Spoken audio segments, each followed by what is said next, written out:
A lot of people I know have solar. I said, if the grid goes down, does the solar work? And they said, no. I said, well, what's the point? Why do you have solar?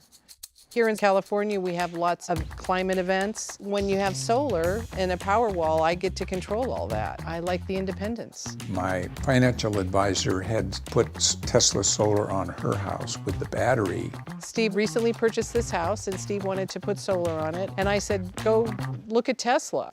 They installed the panels on the roof and the Powerwall, everything that it needed in that one day. Here's what I'm looking at on the app. Powerwall is 100% and 2.7 is going to the grid. During the day, when the cost of energy is lower, the solar runs the house. When the cost of energy is higher, the Powerwall runs the house. It automatically knows when to do it. The last bill was a minus $64.83, but look at the credit for the years to date, $492.82. I feel great.